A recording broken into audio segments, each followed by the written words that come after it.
តាមការត្រួតពិនិត្យឧបករណ៍វិភាគបញ្ហាការត្រួតពិនិត្យគ្របដណ្ដប់លើដំណើរការដែលប្រមូលគ្រប់គ្រងនិងបែងចែកព័ត៌មានដែលចាំបាច់សម្រាប់គ្រប់គ្រងសេវាទឹកស្អាតការសម្អាតនិងអនាម័យជនបទប្រកបដោយប្រសិទ្ធភាពវាមានសារៈសំខាន់ណាស់ក្នុងការដឹងថាតើសេវាអ្វីខ្លះដែលកំពុងផ្ដល់ឲ្យទៅឲ្យអ្នកណានិងមានគុណភាពកម្រិតណាការត្រួតពិនិត្យអាចត្រូវបានកំណត់ថាជាការវាយតម្លៃជាបន្តបន្ទាប់ដោយមានគោលបំណងផ្ដល់ព័ត៌មានលម្អិតជាមុនសម្រាប់ភាគីពាក់ព័ន្ធទាំងអស់អំពីវឌ្ឍនភាពឬការយឺតយ៉ាវនៃសកម្មភាពដែលកំពុងត្រូវបានវាយតម្លៃ UNDP ឆ្នាំ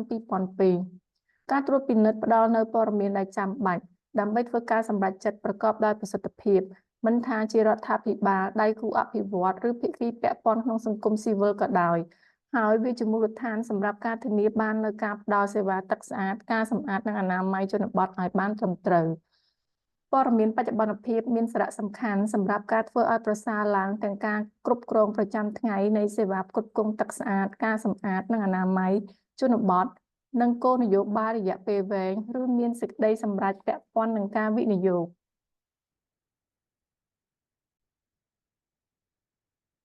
លើសពីទិន្នន័យមូលដ្ឋានការត្រួតពិនិត្យមិនមែនគ្រាន់តែជាសំណុំសុចនាករនិងទិន្នន័យមូលដ្ឋានប៉ុណ្ណោះទេ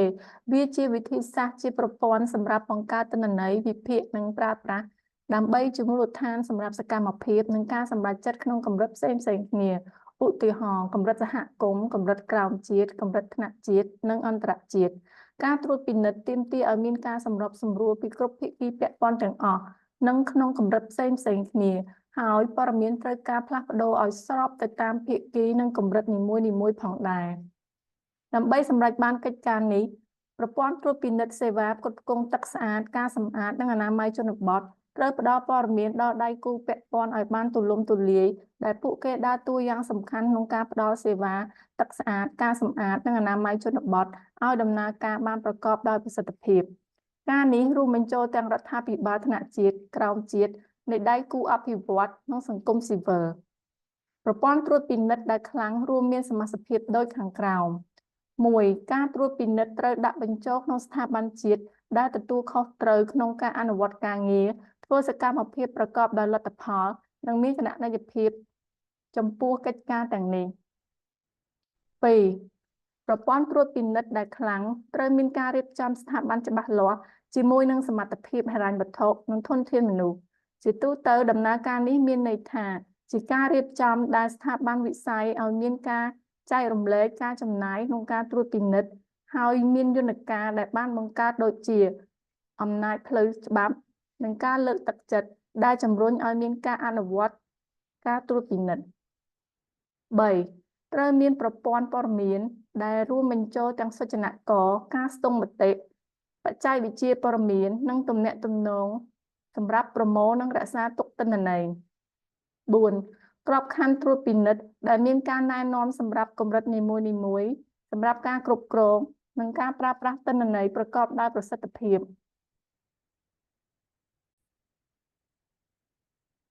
ទំនាក់ទំនងជាមួយឧបករណ៍វិភាគបញ្ហាផ្សេងទៀតការត្រួតពិនិត្យគាំទ្រដល់ឧបករណ៍វិភាគបញ្ហាផ្សេងទៀតទាំងអស់ប្រសិនបើមិនមានទិន្នន័យល្អនឹងអាចជឿទុកចិត្តបានអំពីអ្នកណានឹងទទួលបានអ្វី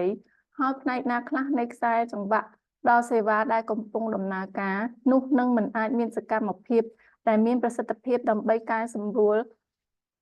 លម្អសេវាបានឡើយការត្រួតពិនិត្យនិងការវាយតម្លៃនៅក្នុងគម្រោងពាក្យការត្រួតពិនិត្យតែងតែត្រូវបានប្រើរួមជាមួយនឹងពាក្យការវាយតម្លៃ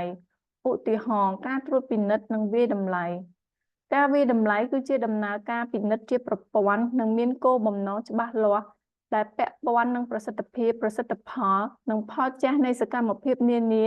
ដោយពិចារណាអំពីគោលបំណងជាក់លាក់ UNICEF ឆ្នាំ1990ការត្រួតពិនិត្យនិងវាយតម្លៃផ្សារភ្ជាប់យ៉ាងខ្លាំងទៅនឹងការត្រួតពិនិត្យគម្រោងចំណុចសំខាន់ការត្រួតពិនិត្យសូមពិនិត្យមើលការយល់ដឹងរបស់អ្នកអំពីចំណុចសំខាន់នៃវគ្គនេះព័ត៌មានបច្ចុប្បន្នភាពតាមរយៈការត្រួតពិនិត្យមានសារៈសំខាន់សម្រាប់ការធ្វើឲ្យប្រសើរឡើងទាំងការគ្រប់គ្រងប្រចាំថ្ងៃនៃសេវាផ្គត់ផ្គង់ទឹកស្អាតការសម្អាតនិងអនាម័យជនបទនិងគោលនយោបាយរយៈពេលវែងឬសេចក្តីសម្រេចពាក់ព័ន្ធនឹងការវិនិយោគ ការត្រួតពិនិត្យទាមទារឲ្យមានការសម្របសម្រួលពីគ្រប់ភាគីពាក់ព័ន្ធទាំងអស់និងក្នុងកម្រិតផ្សេងៗគ្នាហើយព័ត៌មានត្រូវការផ្លាស់ប្ដូរឲ្យស្របទៅតាមភាគីនិងកម្រិតនីមួយៗផងដែរការត្រួតពិនិត្យដែលដឹកនាំដោយថ្នាក់ជាតិ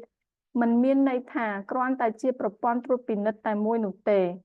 អាចមានប្រព័ន្ធជាច្រើនដើម្បីត្រួតពិនិត្យទិដ្ឋភាពផ្សេងៗគ្នា